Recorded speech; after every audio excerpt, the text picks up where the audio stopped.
Mo mọ Olúwa, ṣé wọn náà mọ Olúwa? Mo mọ Olúwa, Jésù lolúwa mi.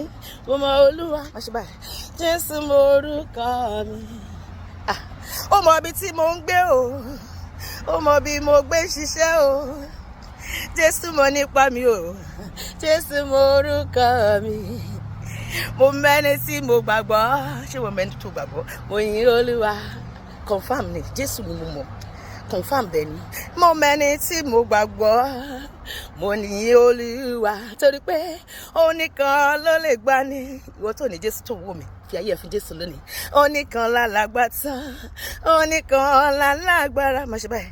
Tó ń gbà ní lọ́wọ́ ayé. Ayé kò lè gbà ọ́ lọ́wọ́ ikú o. Àfi Jésù alágbára. Èmi ń sin ọba aláyé.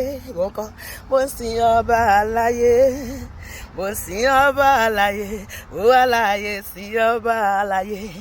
Gbogbo ayé kò sẹ́ni bíi Jésù fún wa láyé o.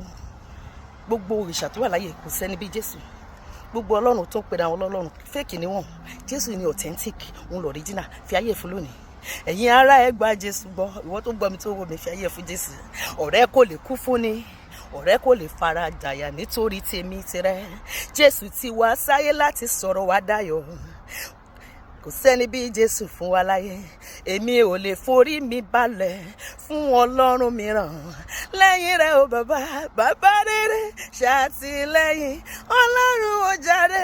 Lóṣì ọlọ́run máa ti èmi àti ẹlẹ́yìn. Ojú òní tiwa gbogbo ìkórìtà tọ́ta dúró láti fi wá ṣẹ̀sìn. Ojú máa tì wọ́n. Àwa máa ṣayẹyẹ bẹ́ẹ̀ ni. Gbogbo ọjọ́ tó ti yàsọ́tọ̀ láti pa èmi àti ẹlẹ́kún. Ọjọ́ ayọ̀ ló máa jẹ́ fún wa. Gbogbo ibi tí ọ̀tá pète pèrò fún ayé mi àti ó máa jẹ́ tiwọn. Á jẹ́ tọkọ wọn, á jẹ́ tọmọ wọn, á jẹ́ tẹbí àtàrà wọn. Ayọ̀ ní tọmọ ọlọ́run nínú oṣù tuntun èmi àti ẹ máa láyọ̀. Inú wa máa dùn, ayọ̀ wa máa kún, ọ̀rọ̀ wa máa dayọ̀ lórúkọ Jésù. Àmín.